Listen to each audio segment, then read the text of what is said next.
na ho yung panig ni ni Kabunita sa mga kasi na isang araw nung nakaraang isang linggo nga na i-vlog ko nga siya tinanong ko sa ibang ngayon may nabasa kasi ako sa isang comment na yun na nga sinasabi nila na konsentidor ka kaya binalkan ko po siya para ipaliwanag naman yung side niya na hindi po daw siya nangungonsente kaya yan sana po sa mga nambabasa kanya sana ho naman sa mga nababasa niyo sa akin. Kung maaari po, nakikiusap ako sa inyo, tigilin niyo na pagbabas.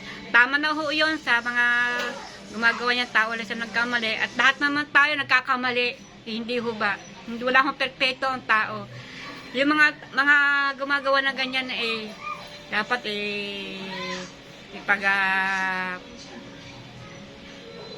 panalangin na natin sa Panginoon Diyos. Ayan, wala na natin magagawa dahil nandiyan na. Dahil siyempre nagkabiglaan na ho. Sana po ay nahingi po ako ng patawad sa inyo. Kung mali ba naman sinasabi ko tama, isa naman humihingi po ko sa inyo na wag naman kayo magbas na magbas. Dahil tao din kayo, hindi naman kayo mga alien. Kayo na may mga isip. Iisa ating Panginoon Diyos. Iisa ating yayapakan sa lupa. At sana po ay tigilin po na natin yan. Please, stop na po. At sa mga nagbabas po diyan, marami po salamat. Sana po wag na po kayo magbas sa vlog na ito. Marami po salamat. Thank you po. God bless po sa inyo lahat. At sa mga nagko-comment na hindi maganda, God bless po. At ang God na po ang bahala sa inyo. Yakapin kayo ng mabuti. Thank you. thank you nawala tinaalala mo nang nag-interview kita may nabasa ka doon sa mga comment Hindi ka kasi di paano marami kami sa TV ko napanood. Akala ko nabasa mo kasi yung mga comment Sa TV ako nanood. kasi may nag-comment doon na alam mo daw bakit daw pinayagan mo pang mangyari yun Wala akong alam dyan. Wala akong alam dyan sa mga ganyang story ngayon sa mga isyong iyan. kaya nga sabi ko one time babalikan kita tanong kita kung may talagang may alam ka sa dalawa o ano para may pagtanggol mo naman ang sarili mo yan kasi yan mga kacharito natin babalikan ko nga na yun si ate baby kasi na may nabasa ko sa isang comment na alam na daw yung mga pangyayari ba't hindi pa niya sinawa yung kanya na ngayon nagsasalita na si Kabunita wala daw siyang alam sa mga nangyayaring iyang kaya ito na naman tayo magpapaliwanag siya ng side niya. Ang akin naman, ang sinasabi ko naman, ako ay hindi ako pasintador na magulang. At kasi kung ako pasintador na magulang, matagal na mga iyan na pinabayaan ko na. Matagal ko na pinabayaan ko na mga dati na ako mga ano yan. Dahil ang mga anak ko, pinalaki ko rin sila, hindi sila gumagawa ng hindi maganda. Pinalaki ko sila. Ano ko yan sa hapon. Munang kami nagsama na aking asawa ng hapon. Kaliliitan ng mga ayan. Halos na ako na anak palaki sa mga anak ko yan. Kahit hindi sila lumaki sila na walang ama. Maliliit pa mga ayan, nagis na walang ama. Ako na lang ang ama, ako na lang ina. Dahil ang ama ng mga ayan ay talagang ibang lahi. Dahil nung dati yan, yung sinasabi yung issue niyan, inalalaman ko na lang dahil ako lagi mo na ako sa bahay, sa palengke bahay. Dahil hindi ako marunong mag-martes. Makikita ba niya sa mga vlog ko? Wala kayo makikita sa akin na ako may mga issue na marites.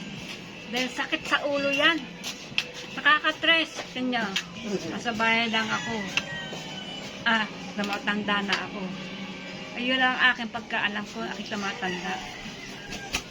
Nangyayari niya, nalalaman ko lang sa panonood ko sa mga TV, dyan. Nagugulat lang ako. Aba! Ito pala nangyayari sa mga ganitong pangyayaring ito sa mga batang yan. Parang na pala nakakapanood ng pelikula. Oh. Sa pelikula na ako papanood yan eh. Sa pelikula ma. Yun pala. Meron pala sa akin pabili na nangyayari na ganyan. Aba, kakapanood ka lang, papanood ka pala sa pelikula eh. Kasi na yung dating mga ganyan-ganyan eh, mga nagbawa sa mga ibang artista. Ang dami mga artista nagkakaganyan. Sila yung kapwa-artista nagkakabaliktaran. Harapan na. Ang pala itong artistang ito, meron palang ganyan. May pala si isang artista yun. Ang dami na nga mga artista mga nangyayari na ganyan. Kasi yung mga yan, para din mga artista yan eh. O, diba? Ano ba ang tinatawag ng pagbablog? Dahil ang pagka-vlogger ka, kailangan talaga malaman ang pagkatao mo. Ang ibang artista, hindi alam na mga talagtutong artista, hindi pa nalalaman mga kung ano ng buhay-buhay. Yung pala nalalaman natin sa mga huli, 10 taon na, 20 years na, yung pala hiwalay na. Nag-asawa na pala sa iba, yung pala ikinakasama. Best friend pala yun ang artista niya. Sila rin pala nag-aasawahan. Yung pala, kumari pala niya yung, anong bawa ito? Aking best friend ko pala. Kinuha kang kumari. Pagdating huli, pala asawa ko, kukumparihin. Meron gano'n ng mga artista, hindi napapanood. O share balance pa kayo sa mga artista ng mga siguro mali napapanood kayo sa mga artista na gano'n. Eh gano'n din naman yan sa mga vlogger. Kaya mga vlogger, parang artista yan. Alam mo mga artista, meron Buya Abuda, may mga news. Pati sa mga news, mga tungkol sa mga ganyan issue. Napapanood yung board star na yan, mga board. Binibidyohan pa, mga artista. Siguro nalalaman yun ng araw yan. Kasi mga ngayon, mga kabataan, hindi kasi alam na mga pangyayari. Siguro naman napapanood siya sa mga artista. Ako, paulit na ako, puro artista. Doon naman ka sa traffic na mga vlogger. Ganon din yun. Ganon din yun. Bakit ano ba ang mga topic ng mga vlogger? Kasi ang mga vlogger, para din ang artista yan eh. Bakit ba siya magpa-vlogger kung wala siya ng, mayroong vlogger na talaga napakalinis. May vlogger na hindi mamalinis. May mga vlogger naman napaka-mara-klara. May vlogger na napaka-talagang todo na talagang walang singaw-singaw. Pero may vlogger na napaka-tehemik pero naandun sa ilalim ng pagkasingaw. Ayun ang di nyo pa nalalaman yun. Ganyan pangyayari. Para din artista. Nalalaman mo na lang gano'n na pa nangyayari. Katulad kay Sharon Cuneta, kay Gabby Concepcion. Ano ba na nangyayari? Kay Cesar Montano at saka si Sean Cruz. Ano ba na nangyayari? Lahat na. Artista din ba yung ating topic ngayon? Siyempre mga vlogger, kailangan kasi malaman na mga viewers kung anong klase yung pagkatao ang mga vlogger. Mga viewers dyan, napakabait. Dahil pinagtulong yung mga vlogger. May kasi, may nag-comment doon sa isa kong vlog na ang sabi, bakit daw hindi mo sinaway na nung bandang uli nalaman mo na ganyan-ganito, ganyan-ganyan. Ilang taon na ba ako? Mga ganyan, mga bagay, doon na ako. Mga batang yan, pag gumagawa na hindi maganda, talaga yan ay pinagkasabihan ko. Pagsabihan, huwag mong gagawin yon. Huwag kang gagawa na magnakaw. Huwag mo silang gaganin, haya mo sila. Ayan lang kasi, hindi na sila bata eh. Hindi ka sila bata na kagaya dati na sila pasawa. Ako pasaway, sinasayaw. Ibig sabihin, sinasayaw. Ibig sabihin, pinaano ko sila. Sinasabayan ko sila para huwag lang gawin, mga bata. Ngayon sila matanda, may mga asawa na, may mga ano-ano. Hindi na kailangan pa silang pag-awayin. May mga matatanda na sila eh. Matatanda na sila. Pero lang kung 18, 16, o 15, 13. Papasabay ko, pagsasabihan ko. Eh, matatanda na sila. Hindi na kailangan silang pagsabihan pa, pag-ano. Kaya mga basher, isipin ninyo, kaya magkakaanak din kayo niyan. Kaya magkakapamilya rin. Hindi sa pag-ano, siguro naman mga nagbabasher na yan kasi mga ano pa yan, mamumurang gulang pa, di ba? Mamumura pa ang mga edad ninyo. Pag kayo nag-asawa at nagkaanak, siyempre, hindi pa pwede na may mga anak niya meron nagkakagana kalokohan, mga ganyan. Ayaw ang pasasawahin mo. Pero kung mga yan ay nagkaasawa, nag-ano, ma-i-release din yun. Kasi sila yung matatanda na, bahala na kayo, may nasa gusto na kayo edad. Nasa mahigit na kayo 30. Hindi na kayo bata para kayo pagsabihan. Kayo ang magdidesisyon yan. Kayo ang magdidesisyon yan kung mali o tama ang ginagawa ninyo. Tapos na ako, mga magulang, kahit sino magulang, tapos na kami magpasaway. Tapos na ako ano sa inyo, magsubaybay. Hindi ko rin tapos sila pagsubaybay para sila puntahan ko. Ano mga edad na sila? Matatanda na. Pagdating ng araw, maranasan pag kayo nagkaanak. Huwag kang bata na yan. Magdalagi pa. Magbibitilyo. Magkaan ka sa 18, 15. Siyempre, hawak ko yung taligan. Mga bata pa yan eh. Lubaridad pa yan eh. Kailangan, pagsabihan mo kung ano matatama. Kasakupin mo. Pero, pagdating ng mga edad na, hindi na kailangan natin pagsabihan. Sila na magdidesisyon yan. Sila na. Hindi na magulang. Kasi, ano na eh. Kumbaga, sagad na. Oo, diba? Sagad na. Kung yan sa akin, nasa pudal ko pa. At mga bata pa, pwede pa. May kanya-kanya na silang asawa. May kanya-kanya na may mga ano sila. Maiisip din man nila kung mali, hindi. Tawa lang din naman sila para magkakamali. Isang beses lang naman nangyari para maiisip din ng mga bagay na ngayon. Sila naman. Dahil ako ay graduate na sa mga ganyan. O, diba? Tama ba ako ginagawa ko?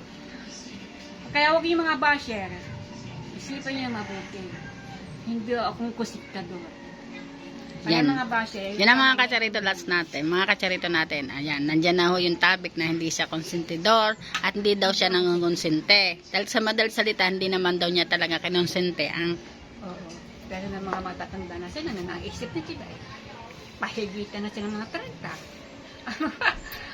Ha? Ang magulang ay magulang. Hanggang doon na naan. Hanggang doon na ang may tutulong. Ha? Pero pagdating sa mga love, kung ano man tinadagkaya nila eh. Kung ano saan tinadagkaya. Kasi nung araw mga bata, pag ikaw nag-asawang pagbigla-bigla, kakayo. Kung kayo mag-aasawa, huwag mo na kayo mag-asawa mga 15, 18, o 20. Huwag mo na kayo mag-asawa. Alam niyo bakit? Magpakasawa muna kayo sa pagkabinata. Magpakasawa mo sa pagkadalaga. Isipin niyo muna. Bakit kayo mag-asawa. Alam niyo bakit? Kasi yan eh, tukso eh. Text. Yan ang kakanik. Tukso na yun. Kasal. Biglaan. Sabi niya, hindi pa gusto yan na talagang napapaibig talaga. Hindi pa talagang nang ayan, hindi napapaibig. Alam ko yan, bigla ang asawa, bigla ang pagkaasawa, biglaan ang pagsasama. Oh, hindi pa siya nakakatikil ng what yung doon, but. Hindi eh. Basta pagka ano na, agad, oh, boyfriend, oh, buntes, oh, kasal. Hindi kasi nyo naiintindihan mga bagay na yun. Kailangan, bago kayo magpakasal, mag-boyfriend muna kayo. Kailangan dumami mo ng boyfriend. Siyempre. Alam mo, hindi ko naman sinasabi na mag-boyfriend kasi yan. Kung talagang yun ang ano, kasi yung iba dyan, nag-aasawa, wala pang 2 buwan, 3 buwan, makita na nag-aanuhan na, buntis na agad, kasal. Diba, nakukuha niyo pang traffic ko? Kasi sila, hindi pa sila sawa sa pagkatabaga. Hindi pa rin kasi naranasan pa paano umibig. Eh ngayon, dumating na ngayon na ang pag-ibig pala hindi pala yun. Ito na ang pag-ibig, ang sinasabi. Antayin tumibok ang puso. Oo, ganun. Nang tumibok ang puso, Oh. Kaya kayo, bago kayo makakapag-boyfriend, huwag mo na kayo magbibigay. Kasi hindi pa kayo sawa eh. Hindi pa kayo sawa sa pagkadalaga, pagkabinata. Huwag mo na kayo mag-ano. Kasi pagdating ng araw, kayo din ang magsisisi niyan. Kasi hindi habang buhay kayo kasama, magsasama. Yung parang putang ano yan. Iba pala ang tinutubak ang puso. pero hindi ka nangonsente. Hindi Oh, ako. yan ha. Hindi nyo na din ha. Hindi daw siya nangonsente ha. Hindi mo kinonsente si Paret si Mare. Kayo, mag-basher ka na mag-basher. Kung kayo mag-go kami, gandahin naman ninyo. Dahil kayo, hindi kayo nakakaranas ng ganyan. Pagdatatin ng araw, mararanasan din ninyo yan. Kaya mga basher kayo, ay ibis na ipangaralan nyo. Ibis na, what? Ibis na, balikan. Eh kaso mo, hindi pa sawa pagka ano eh. Hindi pa yung mga hindi pa sawa sa pagka... Ibig sabihin, hindi pa sila sawa sa pagkadalaga. Hindi pa sila sawa sa pagka binasa. Ito na ang nangyari. Yung sila ay nagkaedad na dumating na sa buhay nila bawat isa't isa. Ang dami na nangyayari ng ganyan. Ang dami na nangyayari.